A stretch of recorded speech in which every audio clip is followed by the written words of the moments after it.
Ahoy, crewmates! More Disco Elysium. Let's get right into it. No time for banter. No time for small talk. There is time. In fact, there's over 2 hours of time for banter and small talk. That's probably all I'll be doing in this game this time. So let's see. I talked to the Hardy Boys last time. I don't know what their deal is.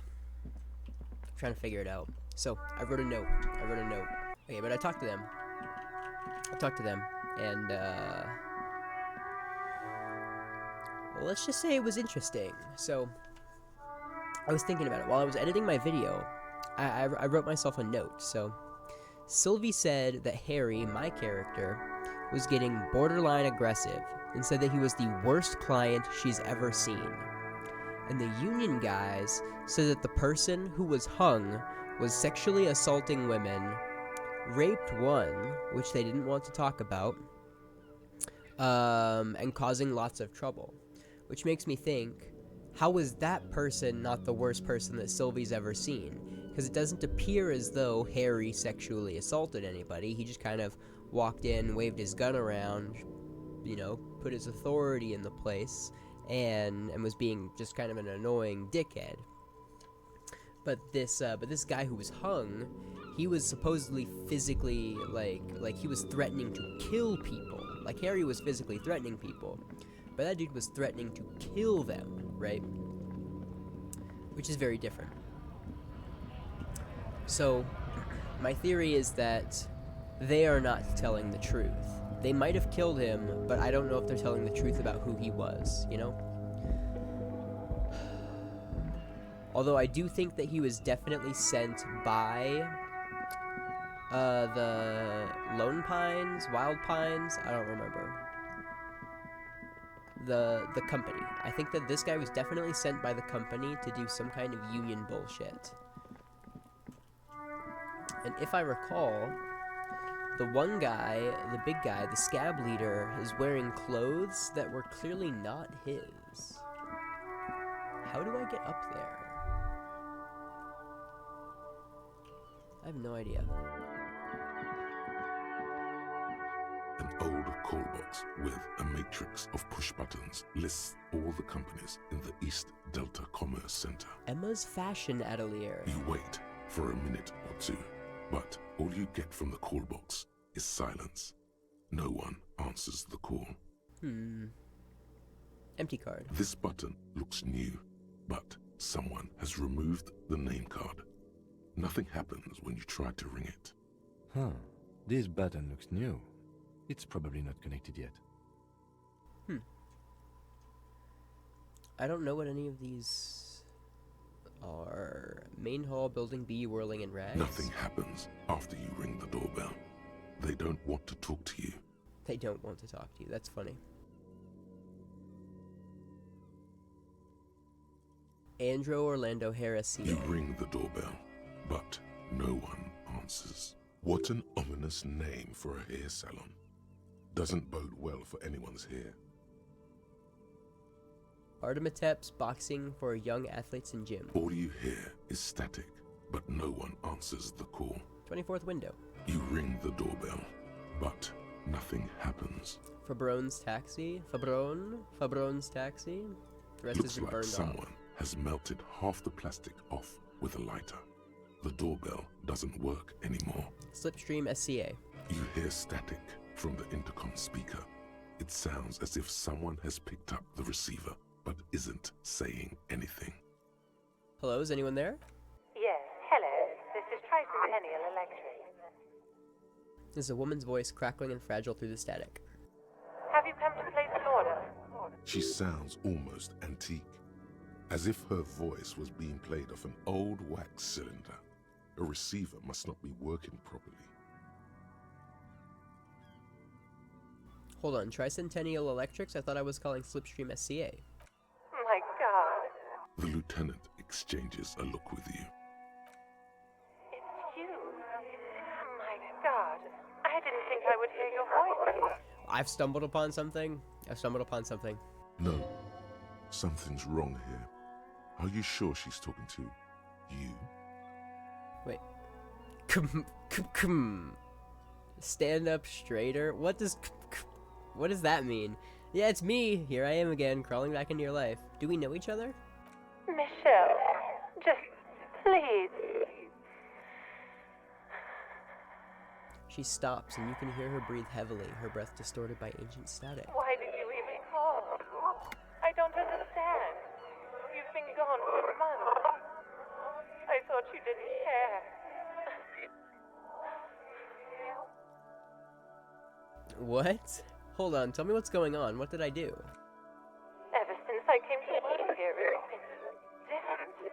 As if my mind's been wiped clean. A spot of static overrides her words. When she speaks again, it sounds like she's submerged. It's so nice. I was picking up some It's so static nice on my mic. to be able to finally forget. Forget about what? She sounds like she's about to cry. Oh god, please don't cry. Oh. What am I doing here? What am I doing? She doesn't answer. You said it was nice. What's so nice about Silence. forgetting? The only thing you can hear now is static and waves washing ashore on the bay. What just happened? Another seagull passes by. It's getting cold standing here. I don't know what happened either. We should probably stop playing with this thing. I'll say, fuck! And hang up the You call. press the number sign on the keypad that terminates the call. Volition. 12 name cards on the call box read. Fortress Accident SCA. Silence. No one's home at Fortress Revachol Accident. Ice City. Silence. No one East Delta answers. Pinball. Silence. No one Okay, I'll try the answers your Slipstream call. SCA. Whatever she says, it can't hurt you. You're a different person now. Stronger, healthier, and alright. Maybe not healthier, but it's a bonus that you've drunk so hard you can't remember any of your past relationships. Oblivion's the ace in your corner. Call her again. There's a light buzz as you press the doorbell, waiting for her to answer the call. It's cold outside, and you can hear the wind blowing into the speaker. Yes, hello. This is Tricentennial Electric. Have you come to place an order? Last time we talked, there was some confusion. You got me mixed up with someone else. My God. Here come the bad vibes again. Relax. Distance yourself from it. Please don't hang up. I just want to explain myself. It's you. My God. I didn't think I would hear your voice again. Wait, is she... Didn't you say that the last time we talked? Michelle, just please. Even her breathing, the way her voice drops when she finishes the sentence sounds exactly the same. Why did you even call? I don't understand. You've been gone for months. It doesn't matter what I thought you say, didn't you're just going to care. continue, right? The voice from the intercom doesn't answer, but you can hear her breathing. Wind blows into your microphone again, crackling and echoing in the box. Is it over? Can we talk now? Ever since I came to work here, it's been as if my mind's been wiped clean. It's so nice. It's so nice to be able to finally forget about you. And then it hits you. You're a recording. She tries again not to cry, and still doesn't succeed completely. Her quiet sobs sound old and distant, as if her voice is being played off a wax cylinder. Real or not, your mirror neurons react. It feels painful to be listening to this. Is the mic still okay? I'm trying not to get static and white noise in my mic, but it's kind of hard. Why does it still feel like it's my fault? Her sound melts into the static from a long-distance phone call. From time to time, you can hear people talking in the distance, but can't make out any words. This is where you hung up the call the last time, but the recording is still going.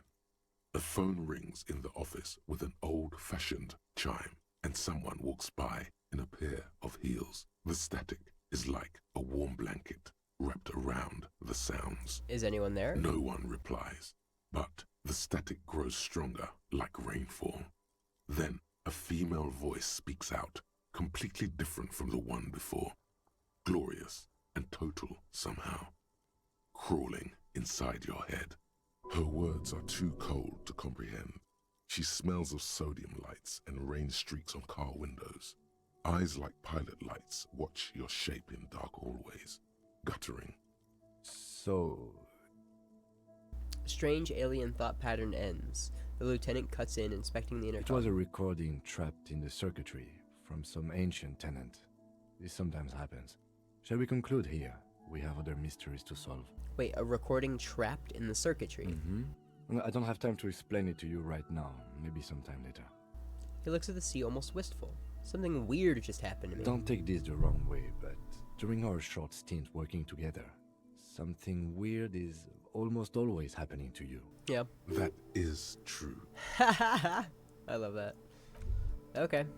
Well, there's nothing for me to do there now. I know. So there's a skill check that I failed with the racist driver. The half-light check. I'm gonna go see if there's any other lorry drivers I need to talk to. By talking to the lady. The Wild Pines lady. Okay, so my game theory is also maybe, like, you know, maybe Harry is the one who died. Maybe Harry's body is actually the one hanging in the backyard. Because that guy was a security officer. He was one that was, like, seemed like he was kind of a big bona fide, kind of an important deal if he has this crazy armor, right? So, you know, maybe it's like Harry, or maybe it's a reflection of Harry. Maybe it's supposed to be like, this is who you could end up being. You're back. Good. What can I help you with? I spoke to the On the lorryman. contrary, officer. There are yet, I suggest. There's still more for me to talk to. Someone said that I've been really, really unlucky with skill checks in my playthrough. Which, as much as it feels like it is, I don't really know. You know, my friend once said something a long time ago. He said everything's a 50-50. It either happens or it doesn't. You know what I mean? I've lived by that ever since. Like, I understand that probability is always a factor that that can impact things, and I'm also like, you know, it either happens or it doesn't. You know, if you could get cancer from smoking a cigarette, it either happens or it doesn't. You know, you could go your whole life without getting cancer, or you could, like, smoke one cigarette and maybe get cancer. Who knows? Who knows? I certainly don't.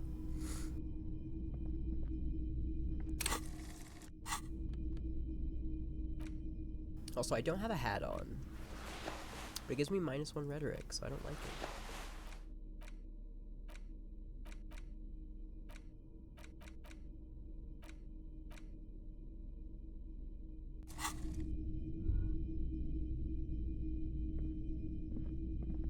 Hello, hello. Let me know if I can help you with anything. By the way, do you happen to have any guns, like the ones carried by the officers of Citizens Someone Militia? else came here earlier today asking the same question. I promptly sold her the gun you pawned a couple days back. The lieutenant shifts from one foot to another, alert. Wait, I sold you my gun? You, With Kim here too? That just sounded really... With Kim here too? You were adamant about getting rid of it, officer. Said you were undeserving of a service weapon of the Revachol Citizens Militia. And I don't like keeping guns around the shop for long. Off-the-charts photon emissions. The unhealthy kind. Oh. He's not telling you the whole story. It seems he's trying to spare you. I feel like there's something you're not telling me. You weren't quiet. Yourself, officer. What was I like? You were very distraught. You said the gun was a threat to your life and that you can't trust yourself with it tonight. And that you need the money. When I said that I don't normally buy firearms, you put the gun barrel in your mouth and sort of sucked on it. Then I agreed to take it. Very normal behavior. You must have been in great shape. Wow. How much did I sell the gun for? 15 real. The lieutenant looks from you to Roy, and then back to you. It's clear that he hopes this tableau might still turn out to be a bad dream. It's not, though. This has got to be the most. Wow. There's pity there, too. In case you didn't notice. Ooh, I really should have killed myself. Oh my gosh, I'm so sorry you had to see me in that state. We don't have to talk about it any further. Happens to the best of us, I guess. I want to apologize, but I don't want to say we don't have to talk about it any further. Happens to the best of us, I guess. It certainly does, especially in Rivershoal. Was the buyer a policeman too? She didn't seem like a policeman, although she kept referring to herself as a pig, which was odd. I found her interest in the gun a bit obsessive, but I was just happy to get rid of it, and of her. My game theory right now is that it was Kuno S. Truth be told, she was terrifying. Right, so let me get this right. You sold your sidearm, issued by the citizens' militia, and now a civilian is running around the streets of Martinez with it? Miraculously. His face does not reveal what's happening inside. There's only one explanation. She must be one of my rabid fans. Maybe she's a vigilante. I don't like it either. What if she intends to commit a crime? I'm sorry I sold my gun. Yeah, it's not good. I do hope we manage to clean this mess up somehow, while also keeping our focus on the murder investigation. This mess. He means your mess. Any idea where I can find this buyer? My apologies, officer, but I have no idea where she was coming from or where she went. A needle in a haystack. There is nothing you can do about it now. You'll just have to hope you luck upon her somehow. At least now I know how I lost my sidearm. Let's talk about something else. Of course. I can't believe that. I can't believe that. You know, and I don't have a bool. And the guy isn't here. The salami guy isn't here anymore. A rusting control panel with loose wires dangling out from the hole. This panel usually closes the water lock, turning it into a bridge.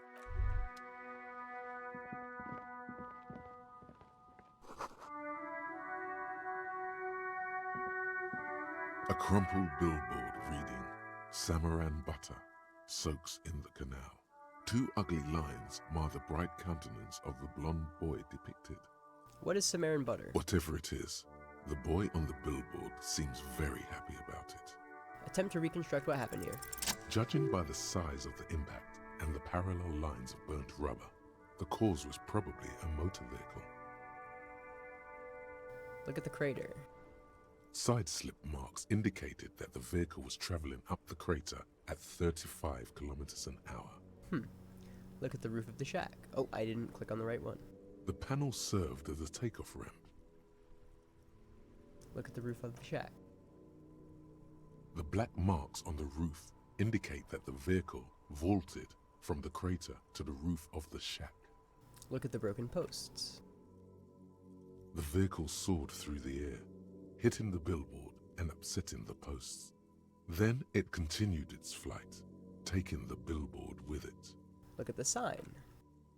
The sign broke the vehicle's fall into the canal.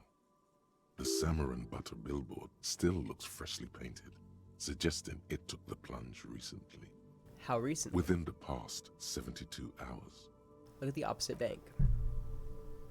Still speeding, the vehicle made a loop and vanished into the fog along the coast. Wow. What was the model of this phantom vehicle? There are two good candidates, the Caprice 40 and the Linear G22. Why the Caprice 40? It's about the right size, and the tire marks look like they came from the skinny tires frequently found on that motor carriage. Why the Linnea G22? Very sturdy but light motor carriage. More likely than most to survive that jump. What now? You'd have to follow the tracks to be sure. Blink. Leave. The lieutenant looks on, waiting for you to wrap up your analysis. Any theories about what happened here? Some top shelf shenanigans. I want to meet the driver and shake his hand. It looks like someone was in a real what kind hurry. of car do you think it was? The Linnea G22 is... fuck, I don't know. I'm just gonna pick this one. That's quite likely, from what I can tell. I have some ideas about who it might have been. Oh, It was someone dangerous, perhaps connected to this murder. Actually, never mind. I need more evidence. Perhaps the connected to this traffic murder? hooliganism? I hope not. Fortunately, we are not traffic cops. Should we get back to the murder? Ooh, conceptualization check. Somewhere in the depths of Holy your shit, what a low roll. alcohol-addled soul, you find a few threads that you can weave into a story. This could have only been Jacob Erb. The tip-top tourney champion? After the untimely death of a dear friend and fellow racer, Alfie Delatraz, at Fjordhammer, Jacob Erb was desperately chasing death on the racetrack, but death eluded The him. lieutenant patiently listens to the words coming from your mouth. After quitting in frustration, he became a recluse, a ghost driver, searching for death on the streets of Revachol, Jumping speeding. canals at night? If I was Jacob Erv, I wouldn't drive in Martinez. The roads are awful. Shut down. Damn. In conclusion, it's a colorful theory, but I don't believe Jacob Erv did this. Should we go?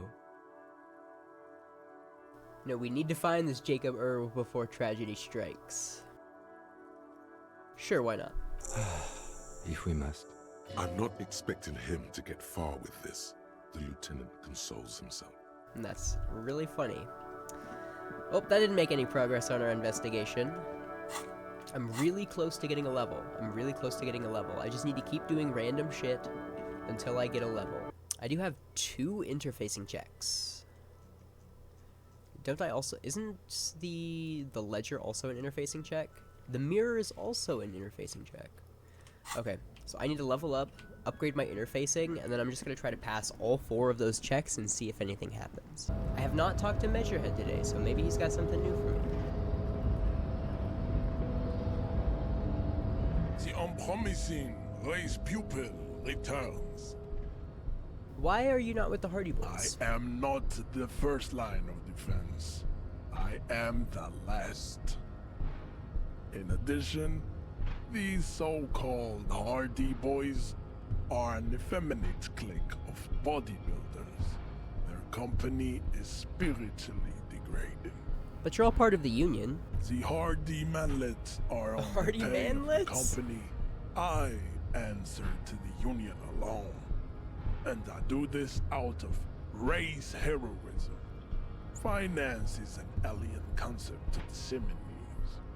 Now leave me be. I must luxuriate in the company of my woman. We're gonna quick save in case something really bad happens, and then try to knock him out. The unpromising Boom. race pupil returns.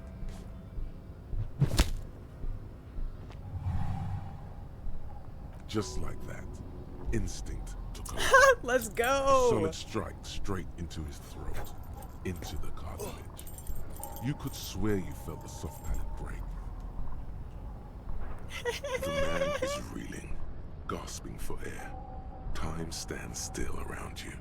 In the distance, the sounds of the harbor are Back up falling and silent. perform a 360-degree flying spin kick! Let's go!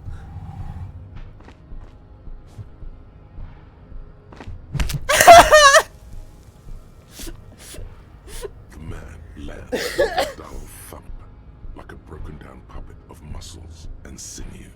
For a moment, he still tries to keep his head up, dazed eyes looking at you with unimaginable surprise. To your left is the button. Dude, Disco Inferno! As you slam your fist on the button, the man collapses entirely, his head rolling to the side. Looks like you're the new Measurehead now. Her voice is surprisingly calm. No one is the new Measurehead. Let's go before he gets up. Holy shit. Yo, give me that money! Let's go for another quick save, and I want to interact with the body. Interact with Measurehead's The body. man is still knocked out. He breathes slowly and steadily. Oh my gosh. Get the fuck out of here! Let's go! Let's get out of here!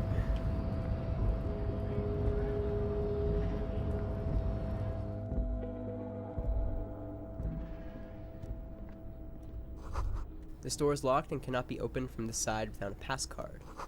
Guess you have no choice but to talk to the Union leader. Every worker member of the board is written at the top of the flyers.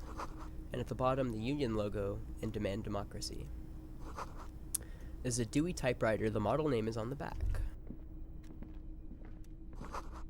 A standard office file cabinet. The drawers seem to be locked. Someone left the coffee machine on. Dark liquid in the pot looks almost sentient. On second glance, someone has forgotten to properly close one of the drawers. It's unfortunate for the Union to just leave their paperwork lying around like this.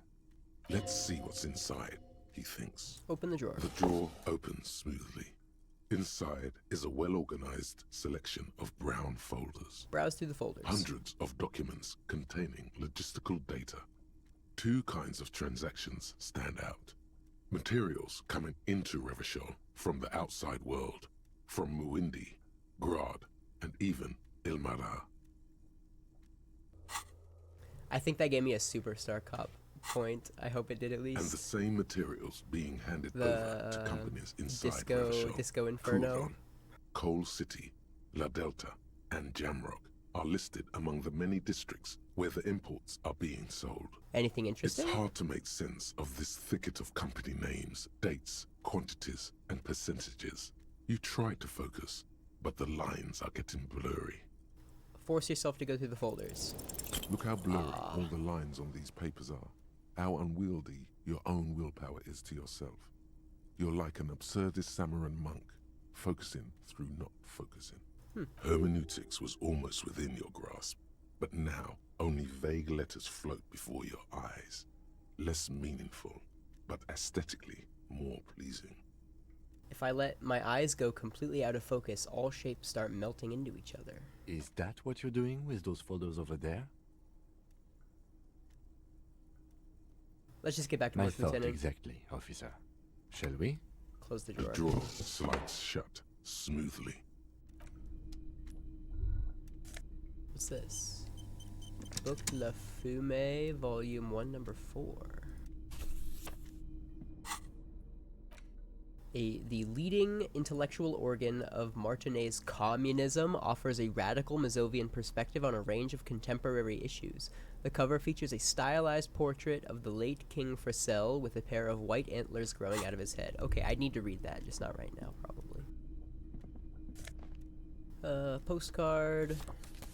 I wonder if there's an achievement for collecting all the postcards. That'd be cool. Visual calculus and drama. -1 drama. That's cool.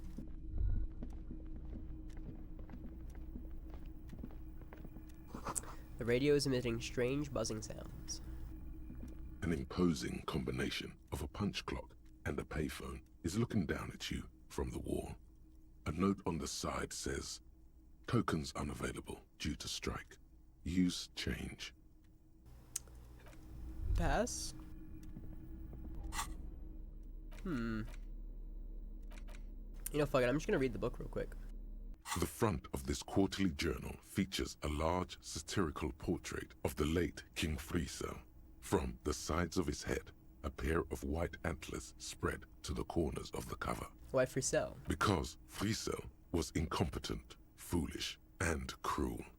In short, the embodiment of everything the communards wished to overthrow. It's satire, you see. We'll flip through the pages. What catches your To eye? your disappointment, there aren't any full-color pictures to direct your attention. Just column after column of closely set text, interrupted occasionally by little doodles in black and white. After rifling the pages with your thumb several times, you return to the table of contents. The magazine is divided into several sections: international development, Kunst und Kultur, and local concerns. Just inside the cover, there's also an editor's note. Alright, I'll put it away because I don't want to waste time for now. I'll probably read it very soon. Hey, let's go! I got my coat. The tarpaulin cloak is still hanging on the railing. The white rectangle of the Revachol Citizens Militia is clearly visible on its back. Grab the cloak. As your fingers touch the tarpaulin, it almost feels like the cloak wants to deliver a message of comfort through your fingertips. I will shield you from the elements and give my life for yours. That's what the cloak is relaying. Ooh.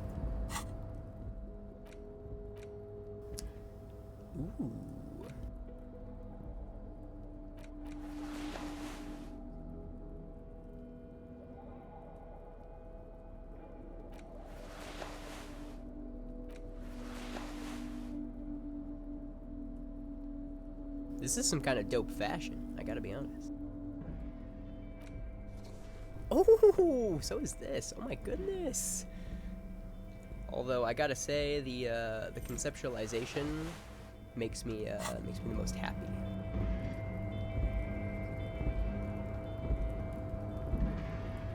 Collecting rainwater. What's this?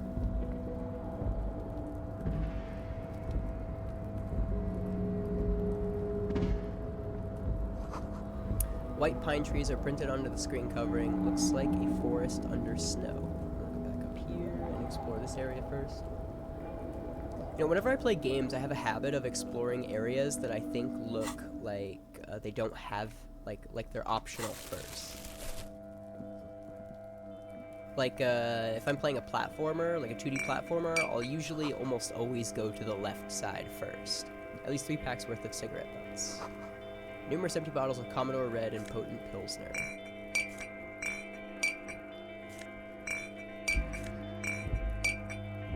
Am I gonna get an achievement for collecting so many bottles?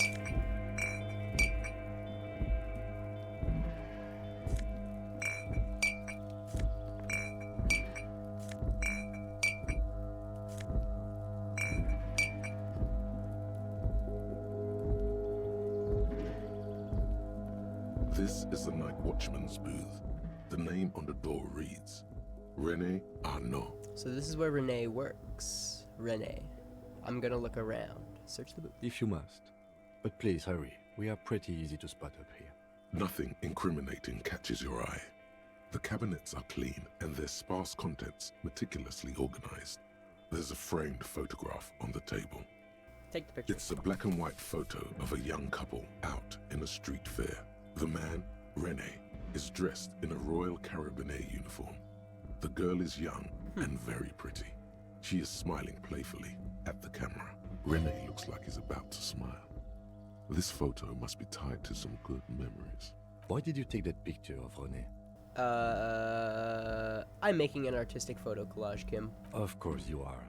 What murder investigation would be complete without an arbitrary photo collage? Of course you are. Of course you are. I love that. Thank you, Kim. Thank you. I could even sell it. That'd be so funny. Oh. Snow is quietly covering the numerous wine bottles and cigarette butts on the ground. Someone partied really, really hard here. Wait, how hard? Well, they went through 6 bottles of potent Pilsner, 3 bottles of Commodore Red, and almost 4 packs of cigarettes. It must have been pretty hard. Did I do this? Well, yes, I think we can say with relative confidence that it was you. This is really sad. I must have been Yes. miserable. This scene isn't exactly ripping with joy. Let's just move on. He turns to leave. Damn. Alright, Kim. Let's get out of here. I'll get a skill point now. Perfect. I leveled up. But I don't need to use it at the moment.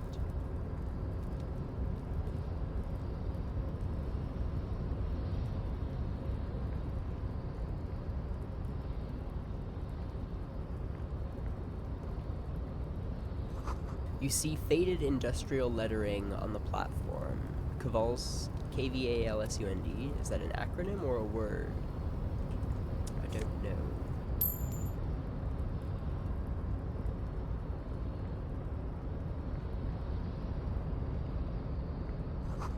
The shipyard ahead is oddly quiet. The great machines are sleeping. I love that. Give me the loot! Speaker tower is silent. There is no work to organize in the yard below. Give me the loot!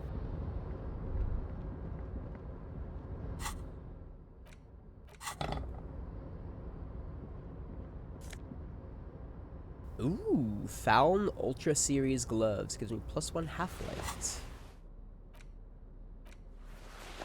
I like that better than my gloves. You know, so I think you can collect the whole Faln set. I'm also thinking that there's also like the armor set that the dead guy was wearing. I think that you would be able to collect all of that. And it's kind of a industrial sized thermos, smells like burnt coffee. It's kind of like I'm looking forward to that. Like I wonder like if there's bonuses to wearing like certain clothes, you know? Like if I wear the fingerless gloves and like the bum hat or like I don't know, other like bum clothes. Am I gonna get like a bum bonus or something? You know, am I gonna get like a set bonus from wearing all the armor? Plants are happy, boots are shining, every man is fed. Who are you?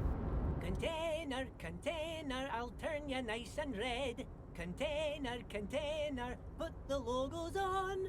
The lyrics to this container song are being made up as he goes along.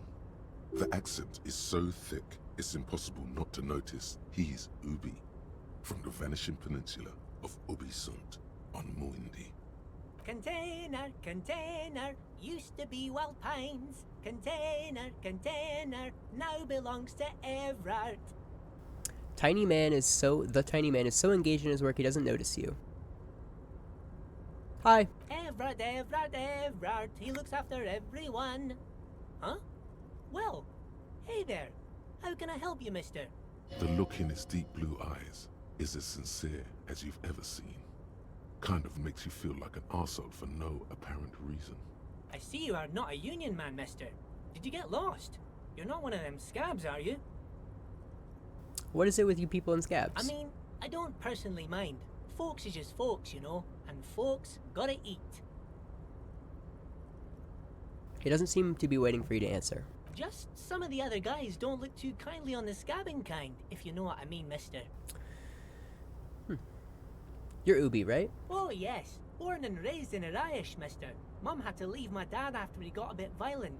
Took us here to the new world. I was about 10 then. Too old to lose my accent then. People say us Ubis are up to all sorts of trouble with sheep and other animals and whatnot. I just want you to know there was never any of that where I come from. No, sir. Those are just nasty rumors. Thank you for clarifying that, sir. What are you doing with the containers? Oh, I'm just making some covers for them containers here. Yes, I am. Yes, I am. So it's easier for the crane operators to spot them. I can tell he's not doing that. What's going on here? Everything is so pretty and red. You and Leo look like brothers as you glance around with similar childlike wonder. Wow, red is so much prettier than drabbled green. Sure is, mister. Sure is. Really livens up the place. So I'm pretty sure they're does. putting, Yes, like, it does. a new logo over the Wild Pines logos on here. I had to break this bonding moment, but the red containers mean they are replacing the company livery with the union livery, which means this strike isn't gonna stop anytime soon. Where is everyone? The harbor is empty. Whoa, most of the guys are down at the gates, keeping the scabs from coming in. He leans in with a confidential look. We're on a strike. The whole union is. You don't have to work when you're on strike. Ha! We haven't worked for 2 months now. So no one is working? Not everyone is down there, of course. Mr. Everard is in his office, where he always is. And Jean-Luc is guarding the gate. But Titus and his boys got into some drunken trouble and Everard sent them on a nice vacation. For a week or so. Ooh. Interesting. What trouble did Titus and his friends get into? Oh, I'm not really supposed to talk about that. That's union business. He smiles and leans Him closer. and his boys stirred up something in town. Probably drank too much and got into a fight or something. I heard Mr. Everett telling them to take some time off. Don't go all bad cop on this simple, friendly fellow. Okay. I have another question. Sure. How can I help you? Do you work here? Yes. Everybody needs a job, and this is mine. I'm Leonard, by the way. Leonard Bellick. But everyone calls me Leo. The little man raises his hand in a welcoming gesture. I'm like Mr. Everett's right-hand man when Mr. Edgar is out of town, and Mr. Edgar's right-hand man when Mr. Everett is away. Actually, Miss Beaufort is the right-hand man, but she's a lady. Who is this, Miss Beaufort?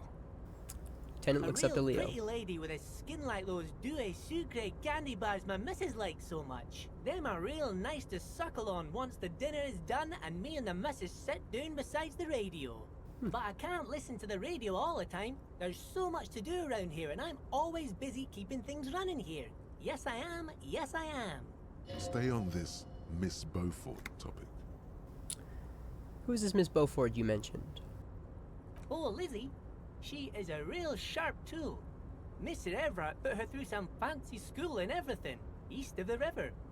4 years she was gone, and when she came back, she was all fancy and lawyerly. He respects that word. That's obvious. You know, I'm thinking to myself right now how dope it would be to be like working in a job where there's just like always shit to do. Like not like you got like deadlines and a bunch of shit like on your backlog that you need to do, but like there's just always stuff to do and you just show up and you do it. But You know what I mean? she's a real nice girl. That sounds Grew so up in this nice. here neighborhood, knows everybody and gets along with everyone. Real pillar of the community one day, I'm sure. For a fraction of a second, there's sadness in his eyes. If me missus and me was to have a child, I'd be real happy if she turned out like her. Aw. But she can't have kids. Aw. Dr. Lemaitre said so, and she knows about such things. Been a doctor for almost 50 years, she has. He sighs and falls silent, watching you with meekly with his blue Law eyes. school? Could she be talking about the union fixer, aka the gardener?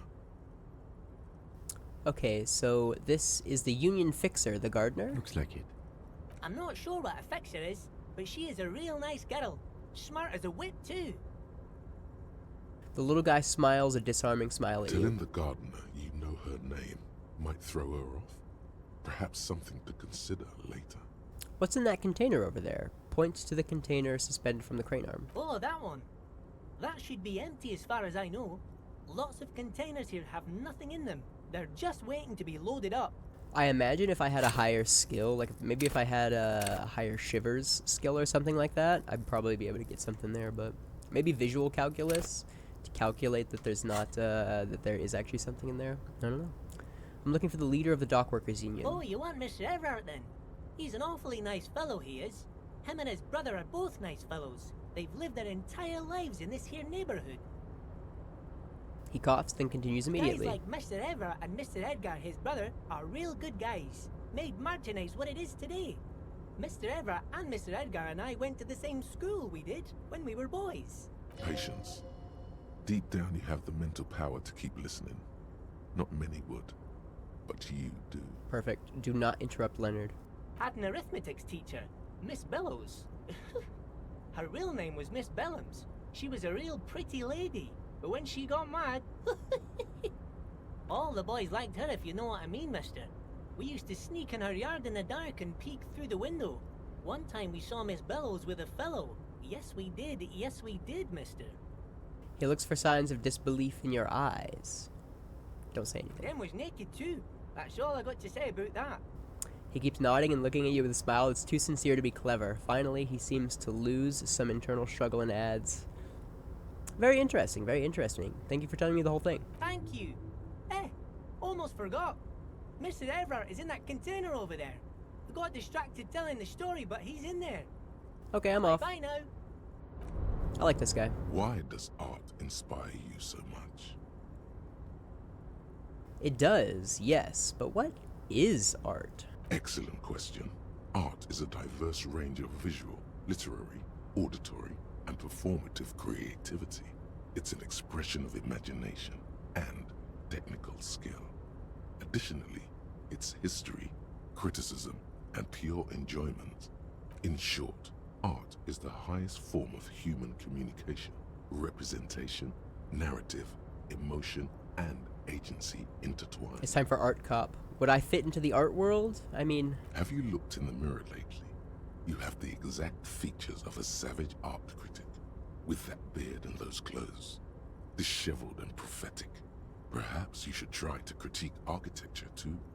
Hold on, is architecture also art? Of course not. It's autism. Box What? drawing, masturbation with a ruler and a sextant or whatever they use. You should demean and criticize the genteel institution of architecture. while extolling the virtues of the pure arts. Wait, what about music? Is it art? Only the most experimental kind.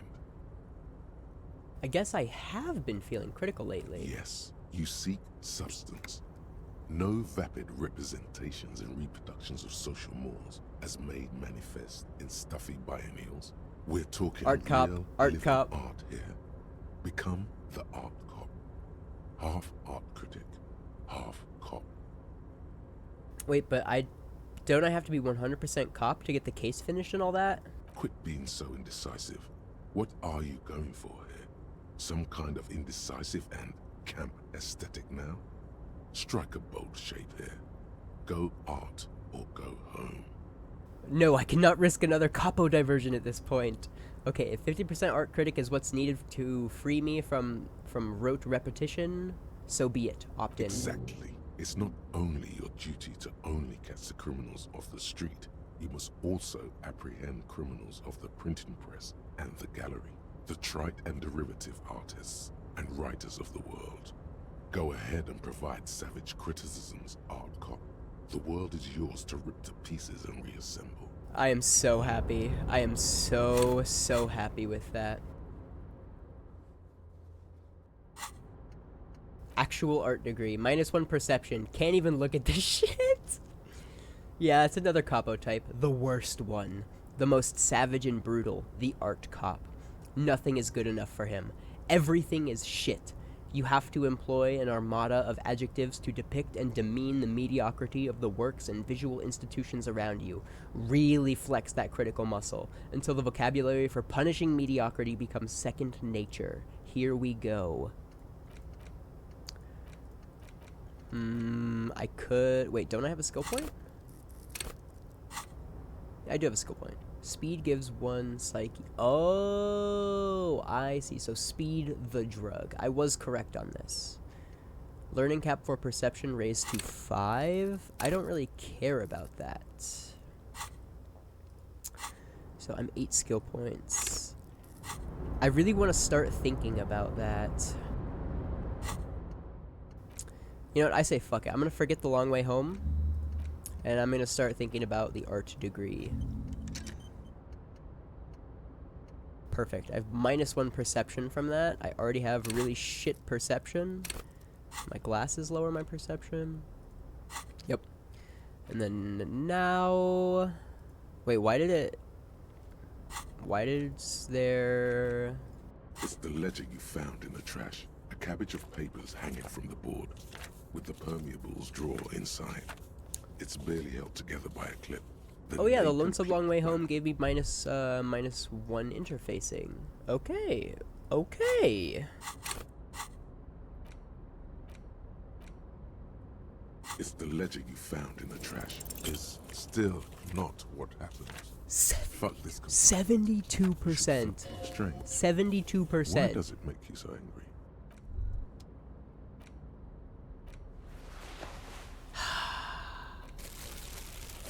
I'm just gonna read the damn the face article. of King Fleecell smiles. Read the editor's Comrade, note. as you know, this journal takes its name from Mazov's immortal expression, "Du cristal à la fumée."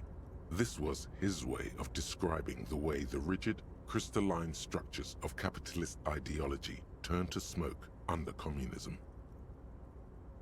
But, like the structures of capitalist ideology, we too are at risk of going à la fumée. Unlike many publications which are content to spoon-feed their readers reassuring drivel, La Fumée is committed to telling the radical truth, even when that truth may drive away potential subscribers. So please, if you value our radical Mazovian perspective on contemporary politics, culture, and international affairs, please consider subscribing today. Yours in struggle, the editors. Kim, I think this is a communist magazine. Play it cool, pretend everything is in order. Let's see what Kim thinks about communism. What do you expect? It was laying around the office of the Debarders Union. They're probably bankrolling the thing. You flip back to the front of the magazine. The table of contents unfolds before you. I want to catch up on international developments. This section includes a long, tedious critique of the latest round of free trade negotiations between the EPIS nations and the Free State of Semenine. You also skip over an article about heavy fuel oil smuggling along the Messina border, something about bear wrestling in Samara, book riots in Yugograd. Heavy fuel oil smuggling along the Messina border. I want heavy fuel oil for my art. Face it, you really aren't interested in foreign affairs. You're not even sure where most of these countries are. You flip back to the front of the magazine. The table of contents unfolds before you. What is Kunst und Kultur? It takes a moment, but gradually it dawns on you that Kunst und Kultur must mean arts and culture. As you leaf through this section, you come across several reviews of recent radio plays, as well as a brief artist spotlight featuring a local artist identified only as CS. The main feature, though, is a long essay titled Tip Top Tournée, a critical Mazovian perspective. Read the profile of CS. This so-called artist spotlight is really just a brief Q&A, made all the briefer by the subject's evident hostility to her interviewer. That certainly sounds like a certain delinquent youth who likes to harass you from her balcony. Ooh, just a moment. What is this tip-top tourney? The actual article is surprisingly light on details, but after skimming a page or two, you gather that it has something to do with motor carriage racing. If you don't follow it, you only ever hear about the ludicrous sponsorships and obscene death toll. Alright, let's see what these communists have to say about tip-top. You think you're settling in for a relaxing recap of the most recent season, maybe sprinkled with some nice anecdotes about a few of the more colorful drivers. Instead, you find yourself skimming a 10,000-word feature about all the politically problematic aspects of Tip Top Tournée. Wait, what's wrong with tip-top? Where to even start? For one, there's the crass commercialism of its sponsorships, and then there's the practically criminal emphasis on deadly motor crashes. So, all of it, basically. Hang on, who wrote this stuff? Oddly enough, this article has two bylines: Nasteb Encolada Bernal and Exilus Buka. There's no way those are real names. Wait, why aren't they real names? Have you ever met anyone named Exilus? Come on, they're plainly pseudonyms. That's another word that I need to look up. I know the root. I know pseudo. Pseudo is like... it's not necessarily fake. Whatever. I'm just kidding. It's just a fake name. A pseudonym is just a fake name. Oh. So like a synonym or an antonym is a word that, like, antonym describes that it's like a word that means the opposite of another word, hence the anta. Synonym means it's like the same word, so pseudonym is like a fake name for something. Okay, that makes sense. What's so bad about sponsorships? Under capitalism, the article says, every pursuit has its price. Every pleasure, even one as elemental as the joy of racing others around a track, is reduced to an advertising opportunity. It's true. I was just at a Christmas parade on Saturday, which is 2 days ago. Today's Monday. And it was literally just a bunch of advertisements. I wasn't there enjoying the parade. I was there protesting. But, like, it was so boring. It's just a bunch of fucking ads. Thus, the so-called tournée becomes a competition between increasingly meaningless brand signifiers. Your discount laundry detergent racing against a pack of Astra cigarettes, or even a Fritta. This reminds me, I want to get cigarettes. I want to get, like, some cigarettes so that I can smoke them with Kim. I want to do that. I want to try to do that. Like, just smoke a cigarette with Kim at night. Right, but then you get to see them crash. And that precisely is what's problematic about it. Were it not for the promise of random, spectacular violence, audiences would quickly lose interest. At the end of the day, it's the destruction of these 750,000 real races that you're really watching for. Well, you're right. I really am just in it for the violence. You see, one cannot avoid the conclusion that Tip Top Tourney is simply the apotheosis of spectacular entertainment under capitalism. Kim, did you know that Tip Top Tourney is actually an orgiastic ritual of capitalistic destruction? I had no idea. I think, assuming it's orgiastic, I think I know this. I think I can infer what this word means, but again, I am going to look it up. Of, relating to, or marked by orgies. Characterized by unrestrained emotion. Yeah, that's what I thought. I can safely say the thought had never crossed my mind, Detective. I wonder what else is really just a metaphor for life under capitalism. I'm sure most things are, if the young men who wrote this article are to be believed. If I had to wager, I'd say they've never even seen the inside of a motor, much less a motor race. I take whatever they write with a large grain of salt. Yeah, I think that... I mean, I'm inclined to think that what they say is true for, like, most people, but Kim seems like the kind of person who is interested in things for more than just the capitalistic, consumeristic nature of them. You flip back to the front of the magazine. The table of contents unfolds before you. Kim seems like the kind of guy who appreciates things for what they're made out of.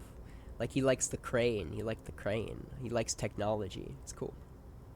Let's see what they mean by local concerns. Unsurprisingly, much of this section is taken up with articles declaring unqualified support for the dock workers' strike. You skim the headlines. Paint the harbor red and white. Martinez tames the wild pines. A city in revolt. First we take Martinez, then we take La Delta. Finally, there's a brief article by the writer, G. Martin, accusing the owner of the Capeside Apartments of illegally attempting to evict certain communist tenants simply for not having paid their rent.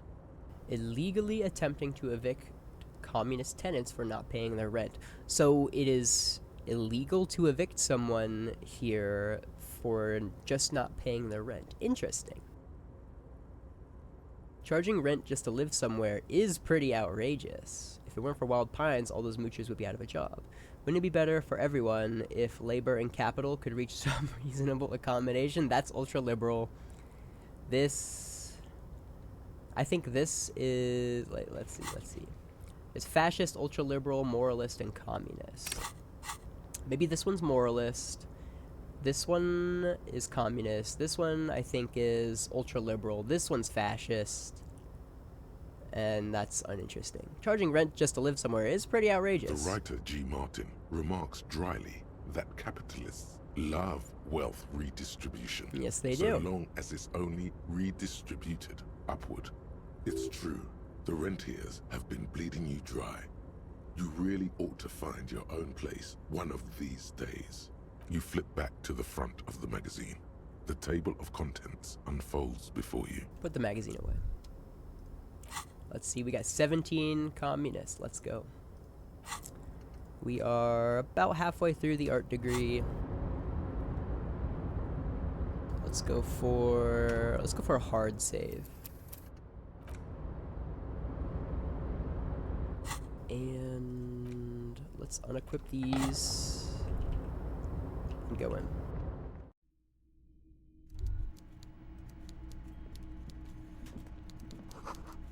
The coffee in giant thermoses is still lukewarm.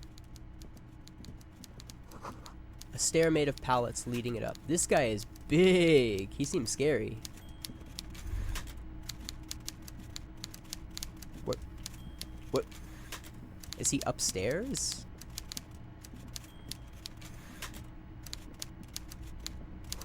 A taxidermy fish that tells time. Let's talk to the big guy. Before you is a walrus of a man seated behind a large desk. Oh my gosh, he gave me the finger gun. Boom. Not the least bit surprised to see you. His portrait is very silly. A walrus of a man. With great effort, he straightens himself up in his chair, yet says nothing. He simply stares at you. A typical power play. Wait for him to speak first. Show him you've got a backbone. Say nothing, look him dead in the eye. The one good eye of this man fills you up without even flickering. The other, his lazy eye, It's constantly moving, okay. like a goldfish in a tank. For a moment, you don't know where to look. It is unbearably humid in the trailer. Beads of sweat slide down the man's forehead. You know, now that I know that this is probably a lazy eye, I feel bad for saying that the portrait is silly. This is getting too weird. I don't want to stare at... I'll keep staring. At first, nothing happens. His face wears a wide and self-satisfied smile. Every now and then, he smacks his big lips. Like a general over his maps, he plots his moves. Judging by the way he's licking his chops, it's going to be a good one. So... He begins to speak, albeit very slowly, purposefully leaving a pause after his opener. Mr. Dubois, Mr. Kitsuragi, how nice that you found a moment to pay a visit to the Debardairs Union. I'm Everard Clare, head of this little operation here. Please, have a seat. He gestures to a tiny folding chair opposite to his desk. The folding chair looks like a torture device. Extremely uncomfortable. You go ahead, detective. The lieutenant nods at you, then at the chair. Whatever he has in store for you, it can't be good, he thinks. I'll do my best. Forget about that. What's with this Dubois stuff? You're getting some seriously bad vibes from that man. Wait, Dubois stuff? Hold up. Wait, Mr. Dubois, Mr. Kitsuragi. My name Harry Dubois?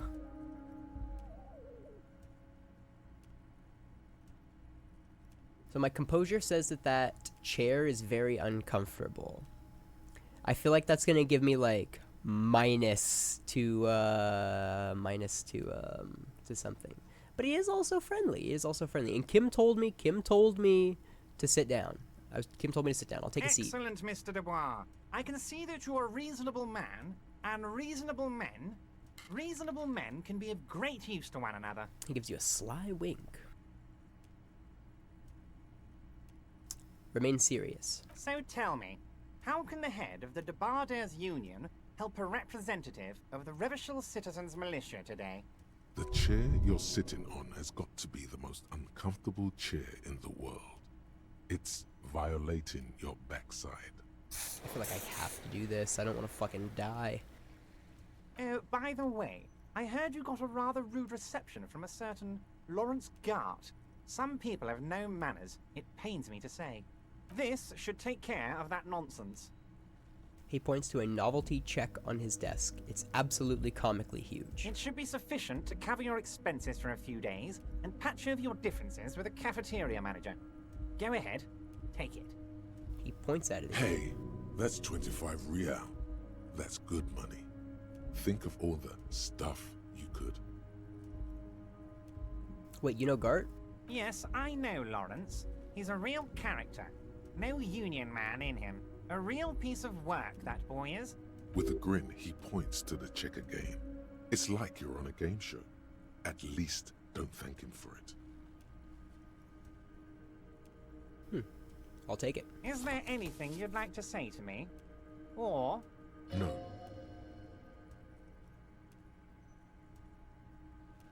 No, it's cool. You've got integrity. Cool?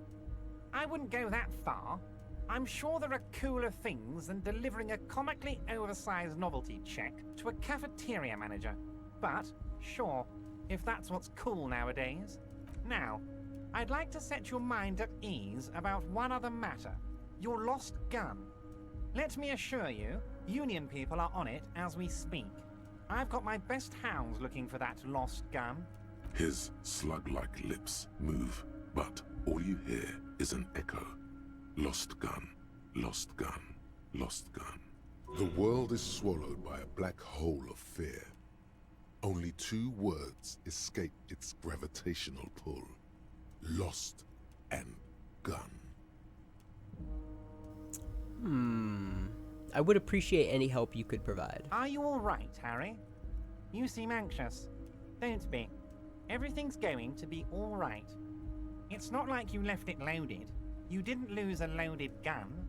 Local children aren't out there playing with it right now, pointing it into their own mouths. It's in a safe place. I just know it. I have a feeling everything's going to be all right.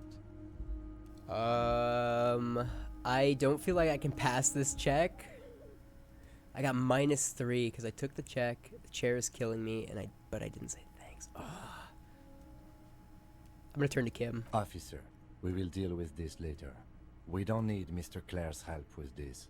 I wouldn't be so sure about that. I'll try not to panic. God, you're sweating. Your knee is jerking. You're about to cry, aren't you?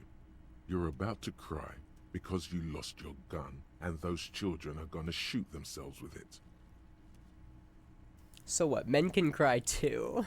Or no, I'm not about to cry. I try to stay cool.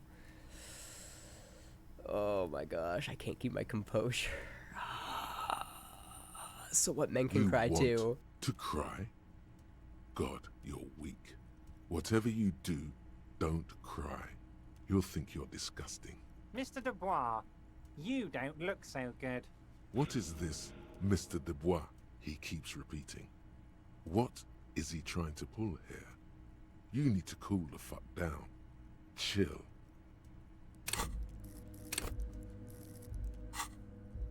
Mr. Dubois! Mr. Dubois! Harry! Keep sliding down the chair like a jello shot. There are no Harrys. Let your mind go to your safe place. Mr. Dubois, are you okay? Can I get you a glass of water or something? Are you having some kind of medical emergency? Maybe you could use your hands somehow, in a kind of throw-in motion, like you're throwing that Mr. Dubois act right back at him. He's Mr. Dubois. Actually, this chair is uncomfortable. I could use that glass of water. Maybe you could use your hands somehow, in a kind of throwing motion, like you're throwing that Mr. Dubois act at him. He's Mr. Dubois. I'm gonna say this chair is uncomfortable. I could use that glass of water. What an odd demonstration of... you got me, Harry. I don't even know what. As entertaining as it was, I'm afraid we're wasting our time. And I'm an extremely busy man, as I'm sure you are too. Okay, enough. We are here to ask you some questions pertaining to a murder investigation. Quick, here's your window. Get yourself together and ask him questions. Police officer questions. It is about time to stop embarrassing yourself.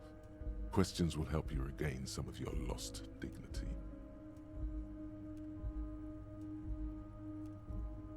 I'm told the union is involved in the local drug trade. Wait, hold on. My name is still unknown. What? Harry, how could you say that to me? You know I appreciate a joke as much as any Johnny Fat Guy, but I can't take slander. Are you actually investigating this? No comment. Harry, you wound me, Harry, in the heart. But I trust you to put this to bed. Do what you must, and let's change the subject, shall we? He's hiding his real reaction beneath courtesy. Thank you for your understanding. We will continue to do what we must. You too, Lieutenant. You know, I like you, but you never were my favorite. I'm a Harry guy. I'm Team Harry. I don't... I hate him. I do not like Everard Clare. None taken. Did we have anything else to do here, Harry? His voice is so... I can't tell what he's thinking. Feels like he's manipulating me. Aren't you going to ask me how I got in? Am I going to ask? Hell, Harry. You spin-kicked my strongest man in the face. I saw it from my window. Would you ask a man like that how he got into your container yard? I understand. I am a terrifying death machine. Wait, you don't have a window. You don't have a window. It was a figure of speech, Harry. Of course I don't have a window. I'm in a container. Anyway, I assure you, I am a very well-informed man. Information reaches me before I even get the chance to request it. You called me Mr. Dubois. Why? Of course. Let us dispatch with the formalities. You call me Everard, I call you Harry. Okay. That's what the hanged corpse called you. Harry. So that's really my name? My God, so it's true. I didn't want to believe it, but you are a fantastic science fiction amnesiac cop, aren't you? What are the odds of that? He shrugs with an amazed expression. I think the odds of that are very low. It might be a good idea to hide your confusion. I mean, See what his game is first. Okay. My memory's fine, I'm just testing you. So good to hear that, Harry. Apparently my sources were wrong.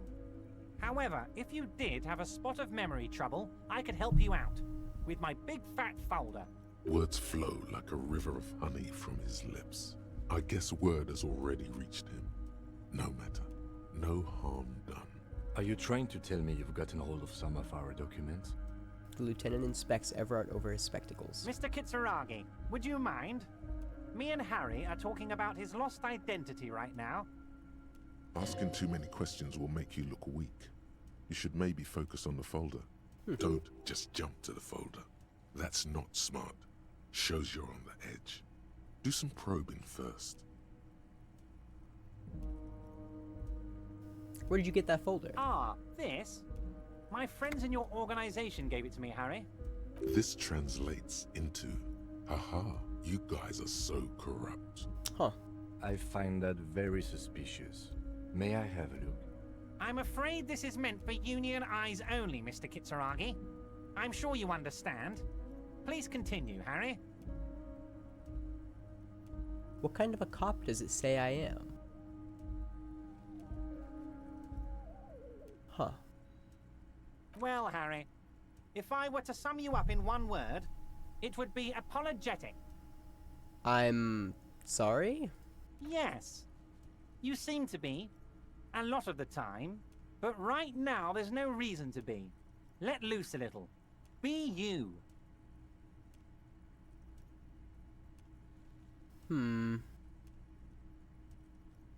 Have another look at that folder. I should be able to pass this check. There's basically a 3/4 chance that I pass. As you look Thank at the God. folder, Everard Oh my covers God. it with his hand and pets it. He's hiding it from you because it's not a real RCM folder. It's just another one of those brown folders you saw in the file cabinet. That's not an RCM folder. Okay, Harry, you got me. This is from the Census Bureau, not the RCM. Those Census Bureau people are absolutely corrupt. You should do something about them. He got the name from the Census Bureau, and everything else from your actions here in Martinez. Yes, Mr. Kitsuragi from the Census Bureau. Like I said, now I'm actually a very busy man. So is there anything else I can do for you, Harry? That means he doesn't really know anything about you. A pity. The mystery of you will have to remain a mystery for the time being. So the Census Bureau says my name is Harry Dubois? Yes, that's what I said. Try to keep up, okay? Let's move on.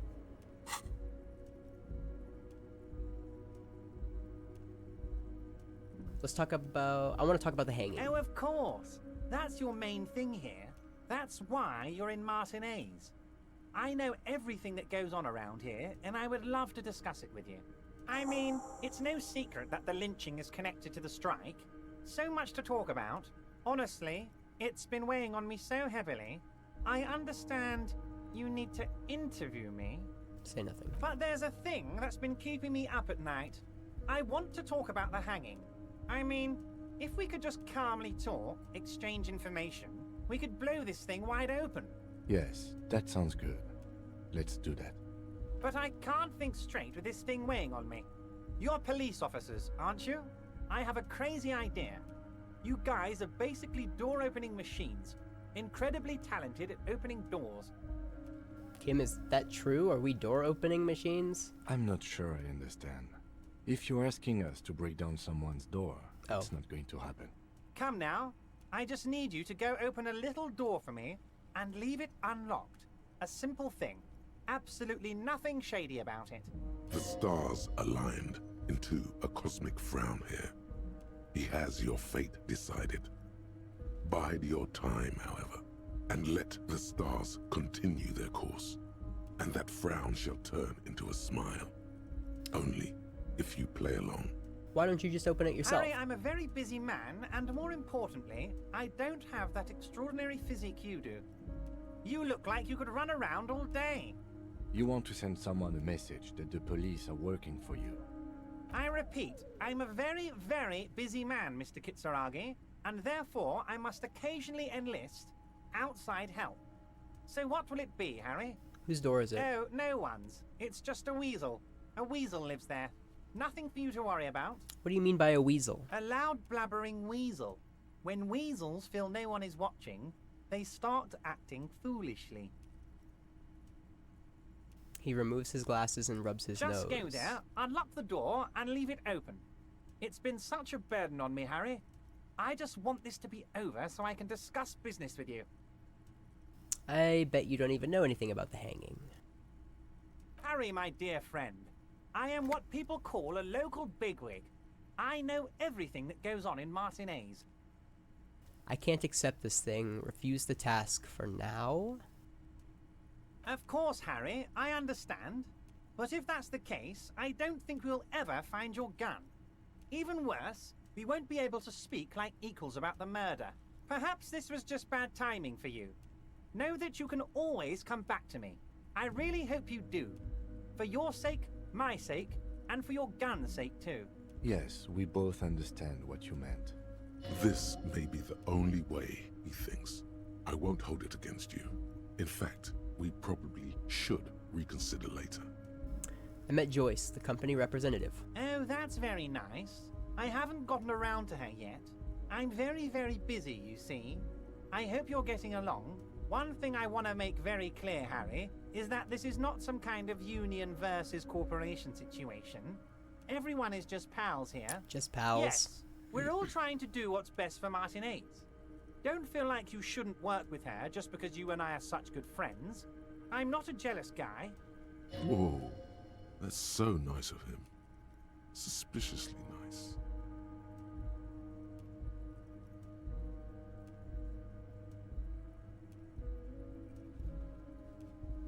Are you sure? I find it a little odd. I'm just a nice guy, Harry.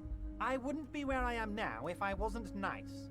Politics is all about emotions, and I want you to have positive emotions when you think of me. He slams his fist into his hand. I imagine like this. You know, like boom. What happened to the previous negotiator, Mr. Gaumont? What do you mean, Harry? Nothing. I let him go. He made concessions for the company in previous negotiations. Why would you let an ally like that go? He's an old man, Harry. I wanted him to spend more time with his family. God knows how long he's got left. You called him a M-word. Harry, I have little people in my organization. I would never call someone a midget. What is this? Honestly, I'm beginning to think you're a midget, Harry. I'm only kidding, Harry. You're not a midget. No one is. We're pals. Joyce said the previous union leader vanished under suspicious circumstances. Harry, the woman left her casserole in the oven and couldn't make it here in time for the voting. Oh, did I leave my casserole on? Better go home and check. The election can wait. When she got back, the whole thing was over. Wait, there was no mention of a casserole from Joyce. Funny, Joyce didn't mention any casserole. Harry, Harry, Harry. Do not fixate on this little matter. Maybe it was a rabbit stew, or a hairdryer, or an iron. The point is, her heart wasn't in it. Mine was. That much is true. His heart truly is in it, though you wouldn't think so by looking at him. This particular brand of humor he has, it makes for a fine distraction. If it's spilled blood you're looking for, then there certainly isn't any in his expression or demeanor now. Everett, Joyce seems to think the union is lowballing her. Yes, yes. Low-balling, of course. This isn't a casino, Harry. Real people, real livelihoods are at stake here. But everything's a casino for those rich types. His expression makes it clear. This is childish and irresponsible behavior. Why haven't you let her in to see you? If she actually wants to see me, she will find a way. Any good negotiator would. And I just don't have anything to discuss with a bad negotiator. He doesn't want to see her. It's as simple as that. Okay, let's talk about something Of else. course, Harry. Let me just assure you one more time. It's perfectly okay to share anything we discuss here with this Joyce. This is a completely transparent organization. I have no interest in what she is doing, but I myself have nothing to hide. You have a lot of Your things to hide, business dude. is your business, and I respect your privacy. Just remember, none of this is secret. Tell her about all of it. my brother's picture, my singing swordfish clock. Tell her how overweight I am and how I'm helping you find your lost gun. Tell her about everything. Everard doesn't mind. It is rather interesting to tell people things about each other, isn't it? It was nice telling him about her right now. Let's talk about my lost gun. Your lost gun. My best men are on it. They're turning every stone, searching every playground, asking kids, grandmas, everyone. Oh, cool. I'm done with this thought. Your gun will be found, Harry. Let me assure you of that. It's just a matter of time He and winks at you. effort. The only way to find it seems to be working with him. He might even be holding your gun hostage. Hold on. Could he really hold my gun hostage? Who knows? Only one thing is certain. If you work with him, you're going to get it back. And working with him might be the only way to do it. Wait, the gun may have been bought from Roy's pawn shop. Have your men factored that in? Thank you for the hot tip regarding your lost gun, Harry. My men have indeed factored in that you pawned it. Now please, let the professionals do their job. Kick back, Harry, relax. I have great guys on this. You focus on what's important. Building our relationship for the good of Martinez. It did not come as a surprise to him. He might actually not be bullshitting. Huh. Does this mean if I do things for you, I will get my gun Damn back? it, Harry. That's exactly what it means. I'm only kidding, of course. Of course. I understand. We help you, you help us. Could you help me get a dead body down from a tree? You might have noticed there's one hanging on a tree behind the hostel cafeteria. Oh my. Don't take this question personally, but why would I get involved in this matter? Mr. Clare, the man was hanged with a cargo belt. A steel-reinforced cargo belt. It's safe to assume the Union had something to do with the murder. Besides, getting the body down would benefit all of us. It's a stain on the neighborhood. You are a community leader. Help your community out. I like that. I like that one a lot. I can certainly see how having him up there might start affecting some real estate values. Yeah, I don't care But about of course, all joking aside, I am going to help you. He picks up the handset of a radio phone to his right, then clicks a button. Jean-Luc, the cop who bested you in physical combat is here, and he has a little dead body in a tree problem. Namely, he needs it to be taken down. Please extend him this courtesy. You can find Jean-Luc down at the gates, but you already knew that. Anyway, he's going to help you. I'm reconsidering opening that door you asked me to open. Perhaps it will help me out somehow. So, like, I want to help the Union. I don't know what their goals are. They clearly don't trust me. And this guy seems like he's trying to get something out of me. Like, you know, if I feel like if I help him out here, they're going to benefit a lot more than I am. I'm reconsidering opening that door you asked me to open. Perhaps it'll help me somehow. A fantastic change of heart, Harry. Whew. Go talk to Manana down by the gates. He'll brief you and give you the key. I can talk to Manana. Just Awesome. open one little door. You don't need to go in or anything. I just want that weasel to come home and see the unlocked door. That's it. Anything else we should discuss? Everett, I'm going to leave now, but we might talk again later. Wait. You need this to get in and out through the gate. Great. Wouldn't want to get stuck in here. Here. You're one of us now. A real red and white Union man. Take care, Harry. Let's go. I'm a Union man. All right, we are going to do this thought. Actual art degree. Trite, contrived, mediocre, milquetoast, amateurish, infantile, cliché and gonorrhea-ridden peon to conformism. I fucked me. Affront to humanity. War crime. Should literally be tried for war crimes. Resolutely shit. Lacking in imagination. Uninformed reimagining of. Lip-wristed. Premature. Ill-informed attempt at. Talentless fuckfest. Recidivistic shit peddler. Pedantic. Listless. Savagely boring. Just one repulsive laugh after another. what is it? -1 hand-eye coordination, hands shake from anger about how shit it all is. Conceptualization passives, heal 1 morale and give 10 XP? That seems really good. So I have my giant novelty check. This 20 by 50 centimeter check looks like it's meant to be handed over ceremoniously on a gala-like event. It supposedly exchanges for 25 real at your local Fritz store. Below the number, a careful hand has written the words, "Constable's rent, all of it. Note, worthless in a pawn shop." Constable's rent. Cool, I guess. Let's see. So open the apartment door for Everard, getting the body down. Whoa, my freaking gosh. A lot of shit happened here. Whew. Oh, wait. Gvalsund means whale fjord in Arden.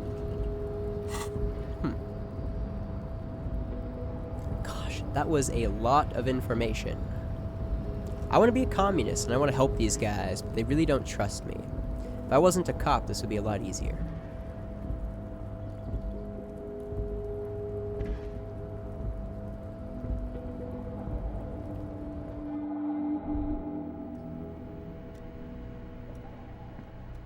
The file cabinet stands steady as ever. I need more And the volition. unlocked drawer slides shut.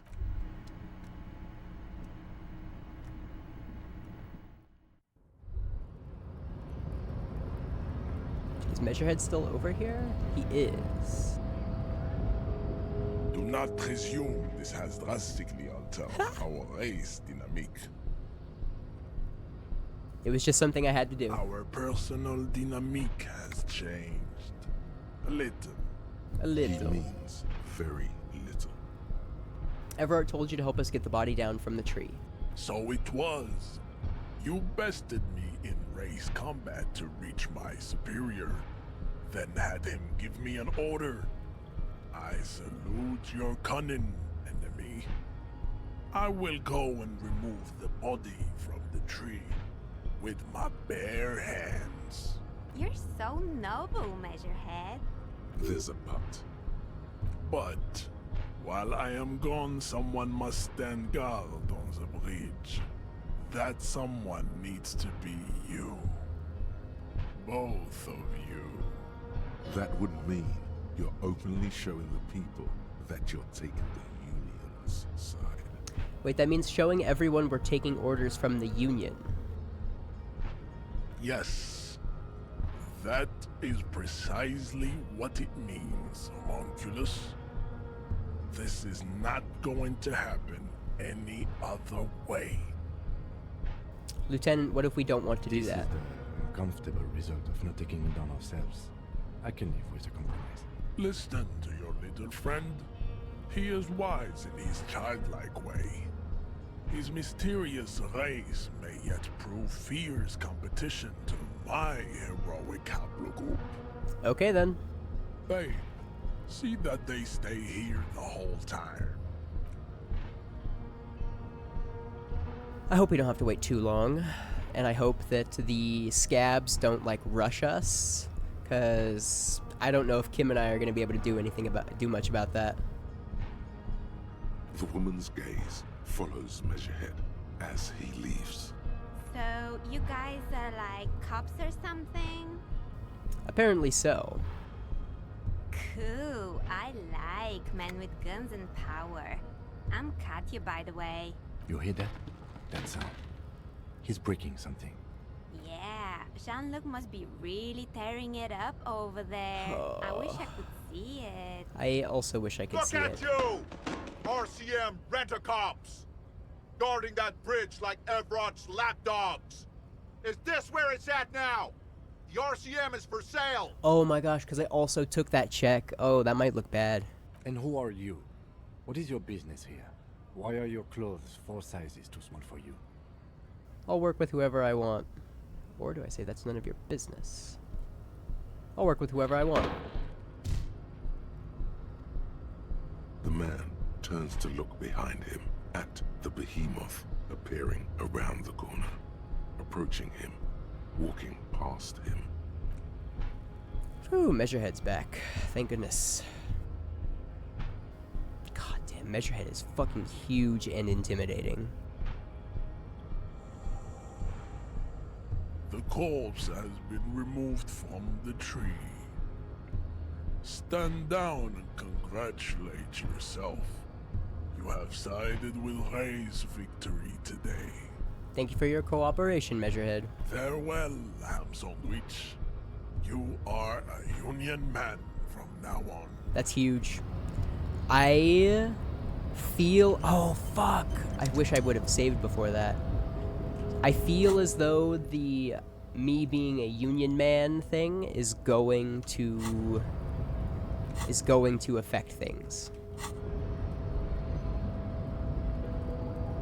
I think I might have a harder time interacting with Joyce because she knows what side because I have publicly presented that I'm taking a side. How'd you like our harbor? You've been in there, he means. Talked to the boss man too, probably. Labor Utopia. It's but a rest area on the path leading across open plains. He notes solemnly, then turns to you, a wide smile adorning his face. Right. You talk to the boss, eye to eye, like men of the plain. If you have any more questions, I'm set to talk. Everard said you had a key to a door. A key, huh? What door is this key supposed to open? He said it belonged to a weasel. Oh, say no more. I got you. He taps the side of his nose with a little wink. I got that key right here. And let me tell you, it's mighty good of you to help us out during the strike. Working class solidarity, as they say.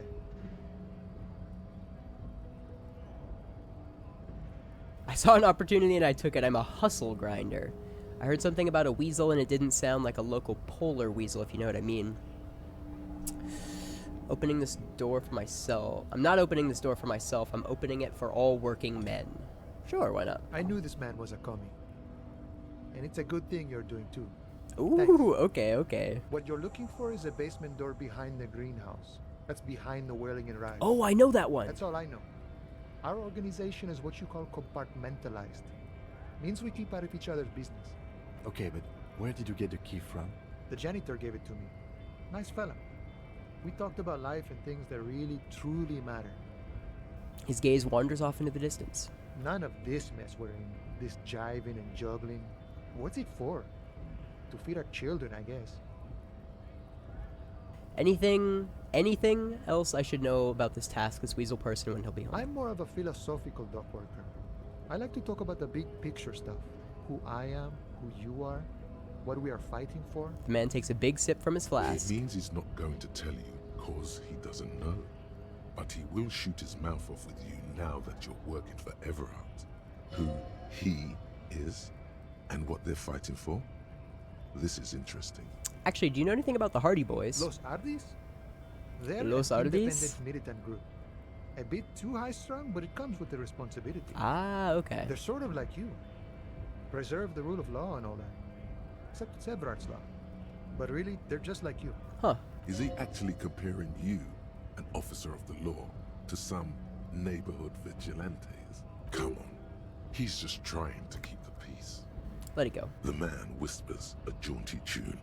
A coastal breeze ruffles his hair. Why are you striking? We're negotiating our share. Your share? Aye. He seems pleased with himself. So, wait, so not wages or pensions This or... stuff, they already covered.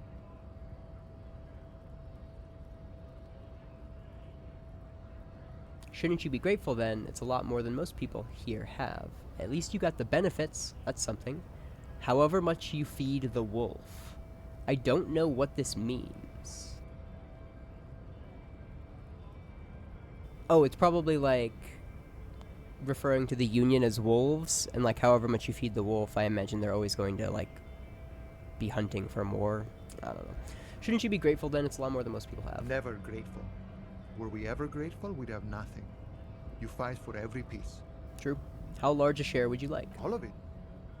However, right now we want all the harbor workers to be on the company's board, so they could take part in the decision-making process. This seditious talk sounds like communism. Just so we're on the same page, communism is basically wanting to kill the rich people or deporting them to a labor camp in southeast Grad. But don't say that out loud if you're a communist. That's really funny, because this is kind of true. Are you a communist? No. I don't think I'm a communist. Seeing something of value and saying I want it all to myself is a much older and simpler notion. No science to it at all. Even a weak child can think it. The only things holding someone back are I can't and I shouldn't. But the stuff you do aligns admirably well with the World Republic. Why not call yourself a communist? I have nothing against communists. They are honorable boyaderos. And they have good analysis. It's that word again. He takes a swig from But his my own flask. code serves me well. If my code starts failing, a code can fail a man as well as a man can fail a code, then I will have to submit to a new one, which may well be communism. He knows who he is, firmly grounded, has no need to reinforce or elaborate his political identity to himself or others. It sounds like you're a communist who thinks he isn't doing enough to call himself one. He knows who he is, firmly grounded, has no need to reinforce or elaborate his political identity to himself or others. I like this one. I want to see what happens if I say this. See, I'm primarily a lazy person. He looks very amused, as if thinking about some private joke or mystery. The boss man, Everard, what can you tell me about him? I think it's best you make up your own mind now that you've met him. In my eyes, he is a capable organizer and a decent businessman. Yeah. What does bossing the Union entail anyway? I guess you kind of get to be the village chief. He oversees the harbor, makes deals with the owners or other relevant parties, watches out for his own. By that, you mean corruption? By heavens, why would he not be corrupt?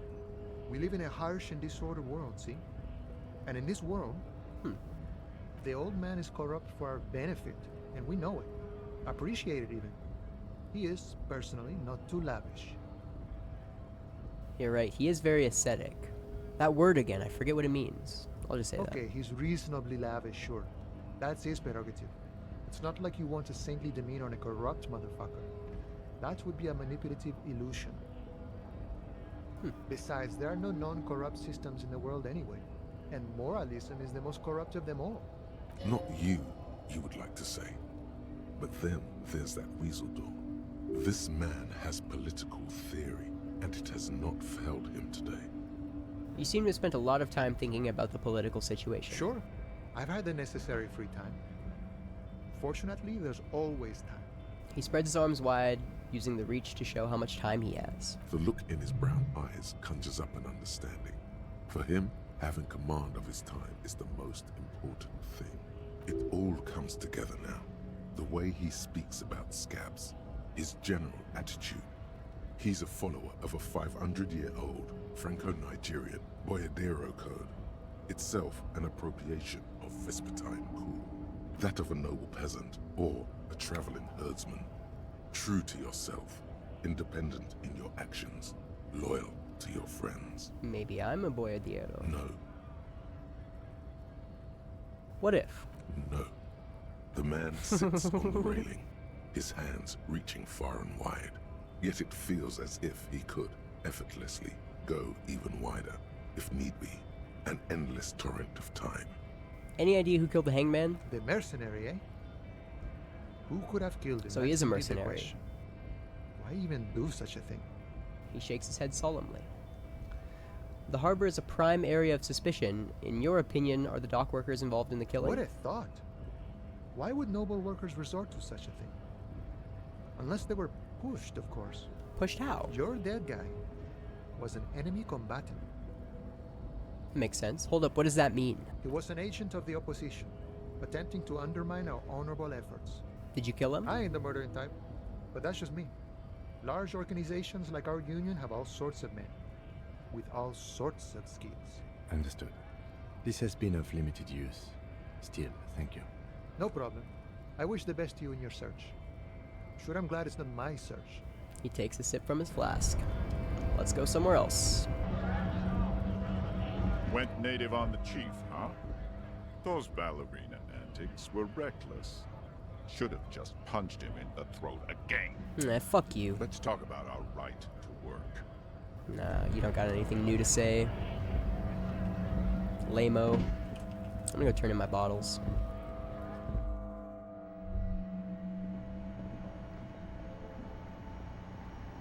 The tear machine stands. Your bottles clunk into the... So can I turn my check in here, or do I have to give it away? Is this about the questions again? I need to 'Cause exchange this I novelty don't check really for know cash. anything. Wow. I didn't know you worked for the union, sir. She rolls up the giant novelty check. Looks like she's seen it before and slips it under the counter. Anything else I can do for you? No, you don't work for the Union. The Union works for you by supplying you with cash. That's awesome. So I can go buy... Oh my gosh, we are going on a detour. We are going on a detour right now. I'll probably be playing for about 15-20 more minutes.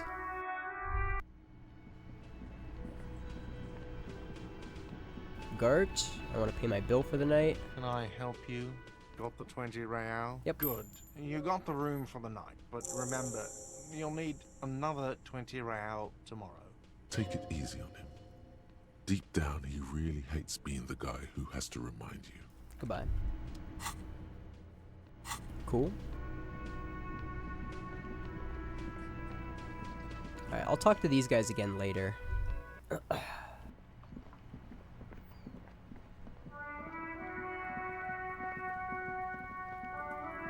Let's see, so 16 is 4 o'clock. No, it's not that one. It's the one back there. It's this. It's that door. Kuno's little shit show. Oh, hey, look. Oh my god. The corpse lies on the ground among the remains of an absolutely demolished pinewood branch. It's gently laid on one side. Well, it's down. Mr. Measurehead has done a good job. Nothing is too broken or compromised. The victim is ready for a field autopsy. A field autopsy? Yes. 1. Investigation of the scene. 2. Initial examination of the victim. 3. Field autopsy. 4. Transportation of the body to the morgue. We are on number 3. The fuck are they on about? Cop's gonna cut his shit up! 3 field autopsy. Don't we have someone else for this? A doctor? I'll just say... Got it. The lieutenant adjusts his glasses and takes a deep breath. Alright, so first, what exactly is a field autopsy? Come on, officer. You know what a field autopsy is. You've done 100 of them. Do you have another pair of gloves? Unfortunately, no. I have gardening gloves. Maybe they're enough. They are better than nothing. Tell you what, I perform the anatomical side of things while you will take notes. We just fill this in, right? Show him the red field autopsy form in your ledger. That's right. You knew it because you inspected your ledger. The lieutenant is relieved you know the protocol. Tell me something, dead man. Shoot, Looney Rooney. Oh, never mind. Come back later, Corporal. Alright, open your ledger. The dead man stares in silence as you crack open the ledger. The bright red paper is covered in boxes and lists, describing the condition of his skin and organs in 3 parts. Above those, an 11-field info form needs filling out first. It begins with... Begin. Assistant. That's you. Right, Harry Dubois. The corpse is indifferent to your scribblings. Just lies there. The next box says... Number 2, coroner's case number. KK57-0803.0815. That's because he doesn't want to bring up the messy question of your initials. Write it down. Next. Name. NA. Next. Date of birth. NA. Age. Roughly 50. Right, about 50. The corpse looks ageless, like meat on a hook. Race. Mondial. Write it down. The pudgy mess of curdled meat looks neither mondial nor anything other. Sex. Fucky, fucky! The little monster exclaims energetically. Male. Pigs can have sex! Right, male. Nor does he look male, with his pregnant belly and indistinguishable face. Date of death. We're still going with March 4th, 51. Right, 4/3/51. What else? 9. Body identified by is non-applicable. 10.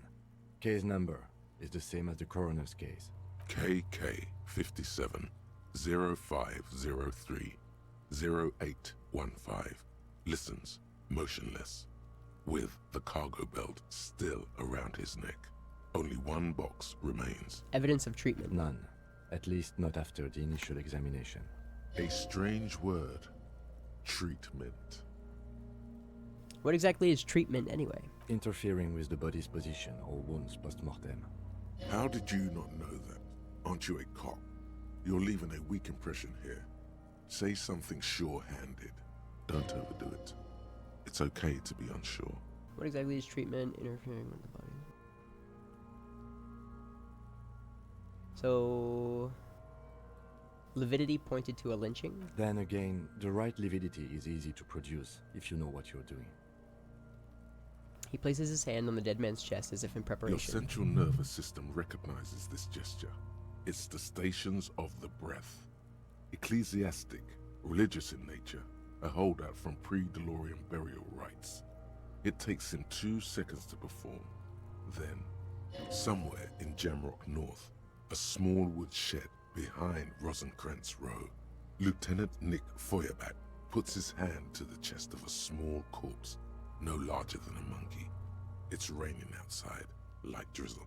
There is darkness in the shed. Elsewhere yet, an obese female sits in a wicker chair, her silhouette bull-like against the window. Outside, Grand Coudon. The day is turning dim for Sergeant Mac Dawson. Hand extended, he approaches, to make sure she is dead more than anything else.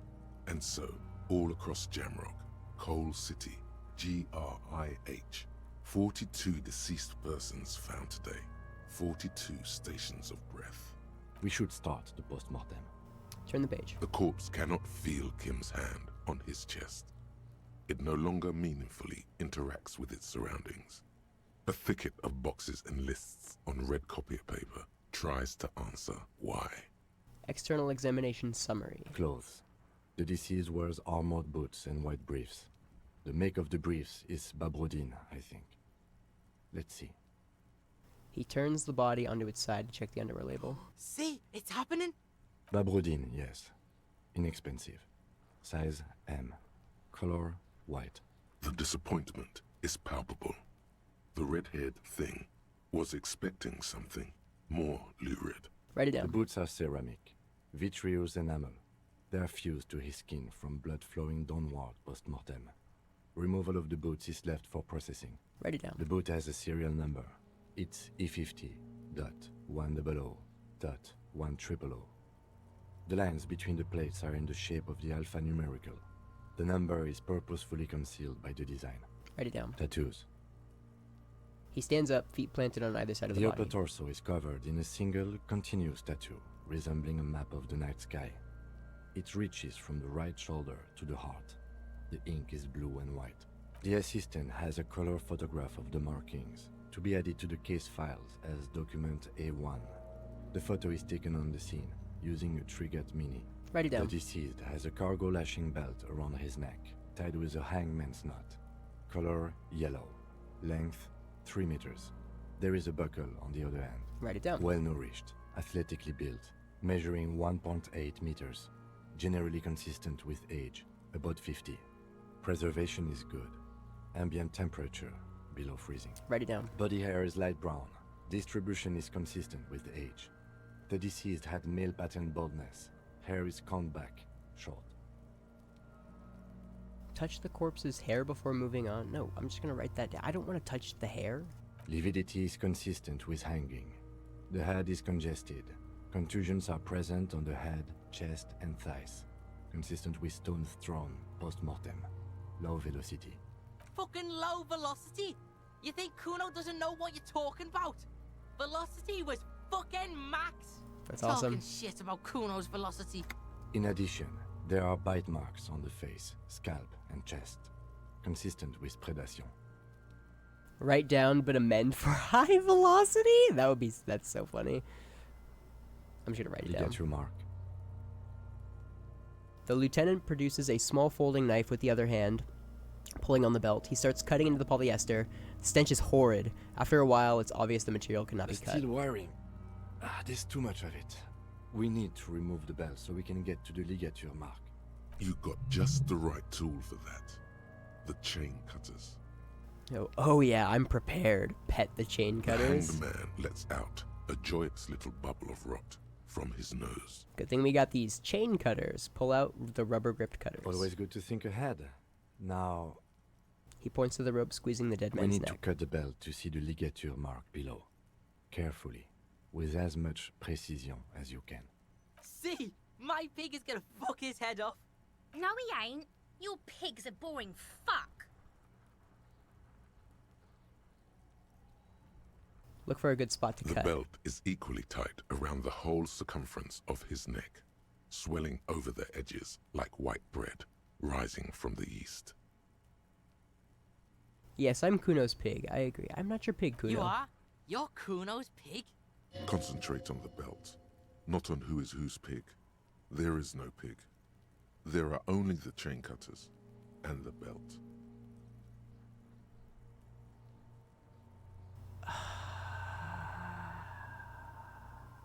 I have to try it, I guess. You jam the cutters right under the knot. That seems like a smart idea. Yeah, somewhere there. Already, they're buried deep in the man's flesh. Then you rotate them to get a better hold. Then... Fuckity fuck. The lieutenant looks by, somewhat worried as you summon power words to your aid. Enough. Cut some. Yeah, fuck him. Fuck that faggot. Corpse fucking time. Told you my pig was hardcore. I should have a go first. I think I have a strategy. He steps in and takes the chain cutters from you. Let him work. He sinks the cutters into the knot, preparing to perform the cuts, with his elbow to his knee for precision. Snap. The knot is slashed. Another cut and the belt falls apart like a flower bouquet, revealing the dead man's neck and the dark red ligature mark around it. Here. He hands you the chain cutters back, and then kneels closer to the body, running his finger along the dark red groove until he comes to a gap. The rope rises to a point, leaving a gap in the ligature mark. The suspension point is in the back of the neck, on the nape. Hemorrhaging is observed on the skin, above and below the ligature mark. The mark is well pronounced, consistent with a drop from 1 or 1.5 meters. Write it down. Chest is intact, normal contour. Abdomen is protuberant, pelvis intact, genitalia... He pulls down the man's underpants. No! It's gonna happen, see? I fucking knew it! This is clearly what they've been waiting for, ever since the autopsy began. The lieutenant is trying to make it as boring as possible. Genitalia is male and unremarkable. No evidence of injury. Does it look like he was enjoying his moment of death? Ah yes, your hunch before. We can have a semen analysis requested from processing, if that's what you meant. Yes, processing, science, that's what I meant. Just write down that we request an analysis. The corpse with his pants down does not have an opinion on the subject. All he has is genitals and a deathly Inspect odor. the genitals. The dead man's penis is average-sized, congested from the downward collection of blood. The testicles are uneven in length, hanging underneath. The genitalia is greenish. Marbling is present around the crotch. Write it down. Add semen Back sample. is symmetrical and intact. Upper and lower extremities are intact, but asymmetrical. There are combat injuries on the right hand, thigh, and hip.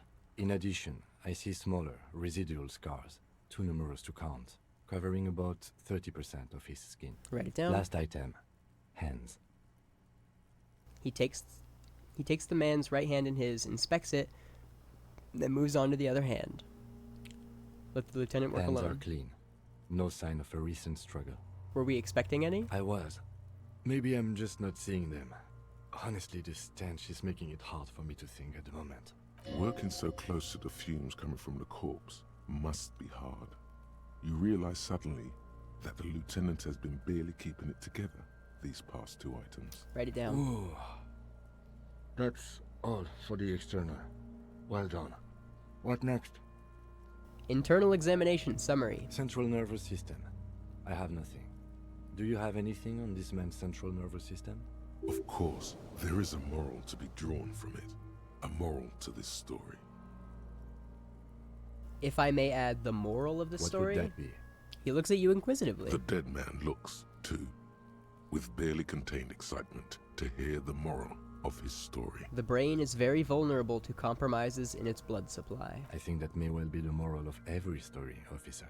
The lieutenant grins. All right, NA. Good. Musculoskeletal. Purge fluid is coming from the mouth. Not injury related. Eyes and tongue protuberant. Hyoid bone. Let's see. With his eyes almost closed, the lieutenant puts his hand on the dead man's throat and begins to massage it, gently.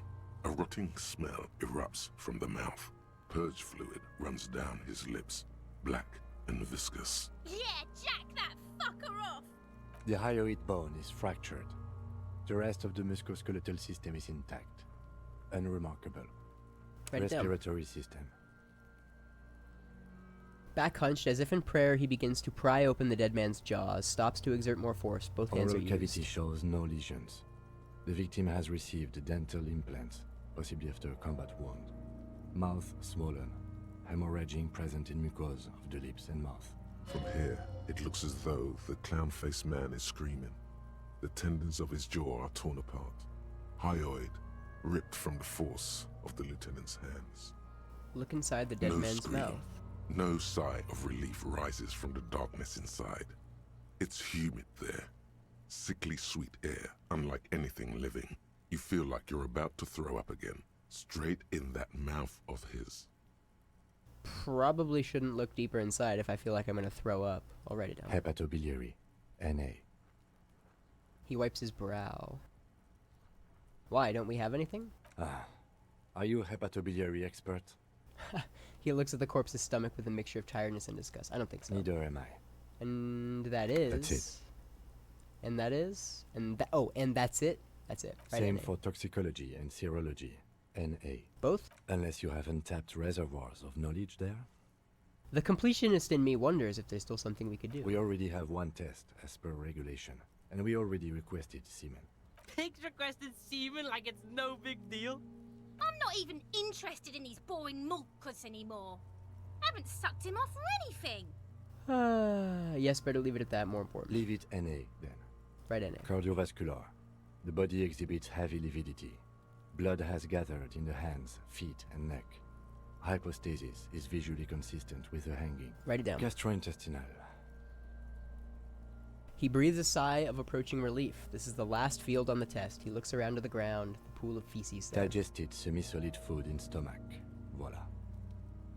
He touches the corpse's bloated lower abdomen briefly. Write it down. Keep the voila. What's next on the list? Description of injuries. Summary. Let's see. We have bite marks, contusions on the head and chest, and a ligature mark encircling the neck. You'll need 3 fields. Leave a 4th one too. What about the injuries we have inflicted? Oh, so we inflicted them? Okay. I have inflicted. Okay, so there's a spin-stabilized munition from a Kiel A990 muzzleloader lodged in his lung, and an incision on the thorax from a chain cutter. I wouldn't mention those. Better not to muddy the waters. I agree, the waters are muddy See? enough. These pigs are fucking corrupt. The boy nods Why approvingly. don't you fuck him if you love him so much? Now, injuries. Bite marks. Head, chest, and scalp bite mark injuries. Predation by birds has caused damage to the body. Odontologist does not need to be consulted. Write it down. And your opinion, officer? Beneath the description, there are 2 boxes waiting to be ticked. Opinion fatal injury, non-fatal post-mortem. For the bite marks. Agreed. Next injury? Contusions. So, the scalp bleeds from a post-mortem head injury, a stone. The injury does not have the rim of an early inflammatory response. The perpetrator on the scene has confessed to causing it post-mortem. At maximum velocity, fucko! Has confessed to causing it at maximum velocity. The lieutenant's admission has caused great gratitude in Kuna. He is silent with it. I love that. Write it down. Coagulated blood sticks to his scalp and chest. where the countless stones have hit the dead man. Beneath, the description Non-fatal of postmortem. Right. Next, Ligature mark. a dark red abraded ligature mark encircling the neck, with a gap on the nape measuring, let's say, 7 centimeters. The hyoid bone is fractured, the cervical column intact. I see hemorrhaging on the skin, above and below the ligature mark. Depth of the mark, 1 centimeter. No signs of clawing on the neck. Write it down. Below the note, 2 customary boxes wait to be ticked. The man's head jerks to the side. The ring around his neck is visible.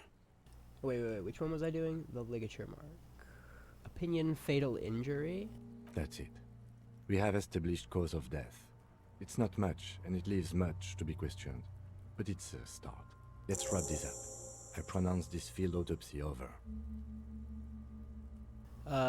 First, how did it go? Well, we established probable cause of death. Some would say that's the goal of an autopsy. We requested a test to be run on the genitals. That was the règle.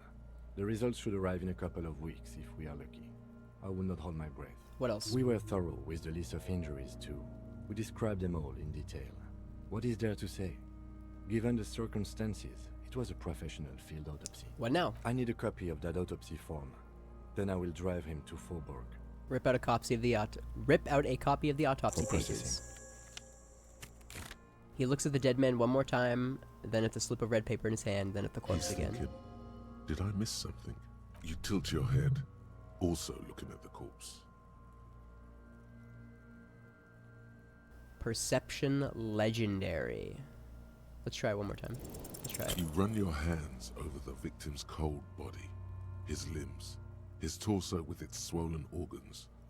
Maybe you should be more thorough. Give up. The corpse seems to yawn contentedly, as though it's glad you've run out of steam. Do you think we missed something? You can't shake the feeling that there are more secrets concealed in the flesh before you. I've got a gut feeling that there's more to this corpse. Okay, well, we are in livor mortis here. He is disintegrating. We need to refrigerate the body if we want to conduct another examination, and we need to do it fast. Okay, where do we find a fridge for the body? It would have to be industrial in size. Let's start by asking Gart at the Whirling in Rags and the Fritz store down at the gates. If they don't know, but only if His voice trails all off and his else gaze settles on Kuno. Fuck are you looking at, Beano Man? You want a piece of the Kuno? Beano Man? What Wanna does get that fucked? mean? Only if all else fails. He stresses. Let's hurry then. This is one task we cannot sideline. With every hour, whatever we are looking for will become harder to find. Oh my gosh. Well, this has been an eventful gamer sesh. And I've got 2 skill points. Oh my gosh. I got the art degree skill. Oh my freaking gosh. This is... I want to keep playing, but I can't. I have to go do shit today, and I've already been playing for 2 hours, so that's the end of my video. That's the end of my video, because I gotta stop myself. But oh my god, there's so much shit happening. Oh my god. Well, anyway, I'm gonna call it here. Calling it here. I'll talk to. I mean, are we? Peace.